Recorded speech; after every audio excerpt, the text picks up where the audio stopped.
Camera one. Check. Camera one, camera two. Camera one, camera two. Check. Camera one, camera two. Check one. Sibilance. Okay.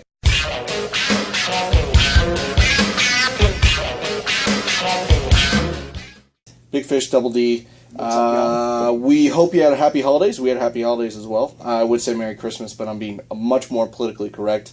This guy over here. Merry Christmas. Mm-hmm. In tune with that. Here is the Breweries, which we've done before. And we liked the beer. That was on my birthday that we filmed it.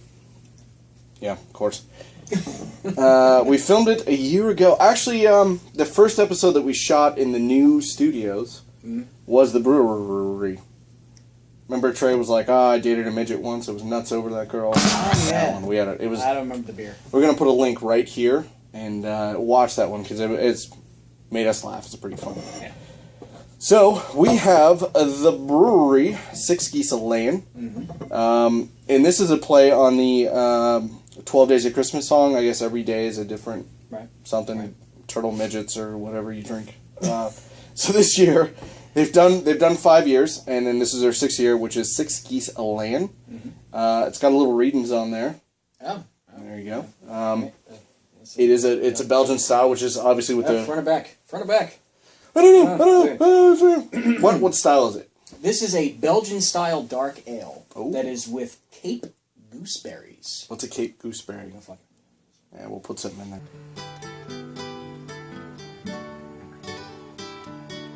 Now, these berries, bring it up to here, grow on a little cape, which is where they got their name, Cape Gooseberry. And inside is a most wonderful golden berry. And they are so easy to grow. This is what they're calling superfoods. My belief is that every food is a superfood. Enjoy them.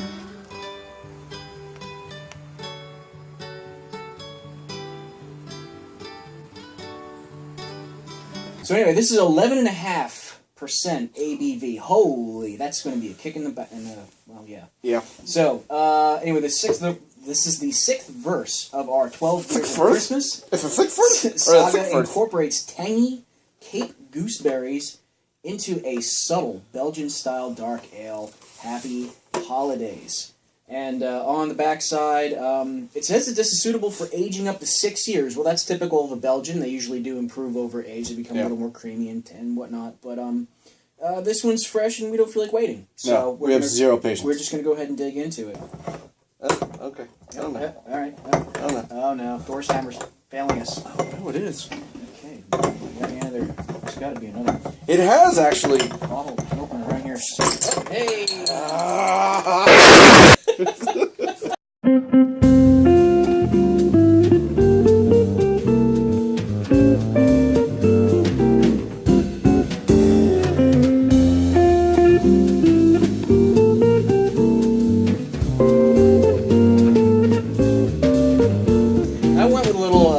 Aggressive pour there at the end. I was trying to get the head up to release some of the aromas.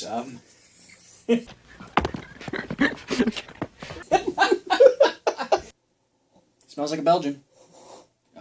Yeah, very sweet. It's hard. I was hoping to maybe catch a little bit of that, whatever the hell a gooseberry is, but some berry sweetness to it. But I think just the natural Belgian smell to it is. Yeah, it's very sweet in and of itself. Yes. So that yeasty sweet Belgian smell. Yeah, maybe some dark fruits in there, and then maybe a hint of berries, but only because I'm really looking for it. And I think the berry hint is maybe that sour, kind of like a sour berry. Yeah. But being fair, I mean, Belgians often have, at least in my experience, a little bit of that sour, sweet. Yeah. I don't know, the color definitely looks like there's been some berries brewed into it. It's a little bit darker, kind of a faint reddish hint to it. Almost like a cherry type, like a really deep dark cherry. You can tell the lacing is really sticking around the bubbles on there. It's still frothy. It's like a shaving cream head. It's very it's nice and thick. Good looking. Yeah. Not that we know a lot about shaving cream. But, I trimmed.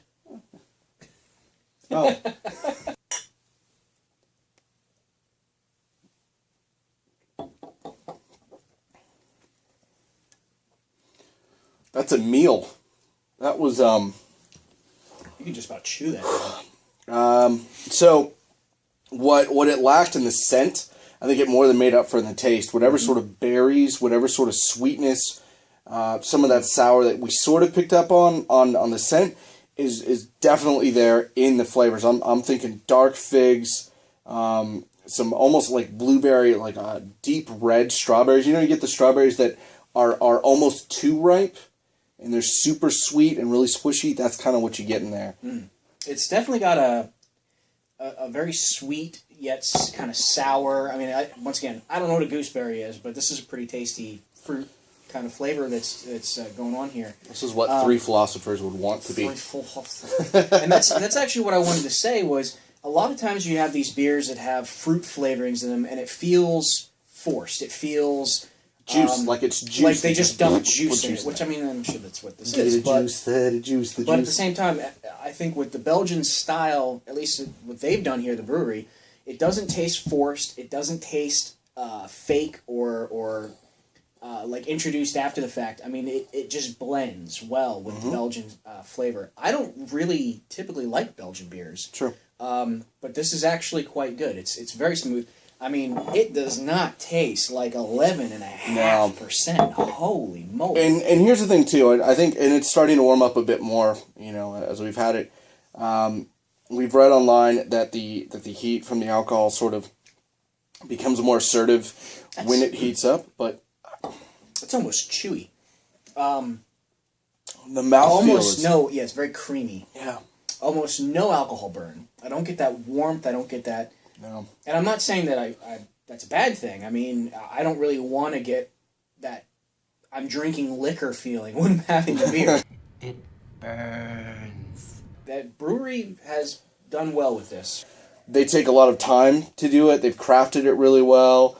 They're putting out a great product. So if you guys see this one or any of the Bruery and you haven't had them yet, give them a shot. Yeah. If you've had a bunch of the Bruery, keep getting them and get some other flavors. It's definitely worth it.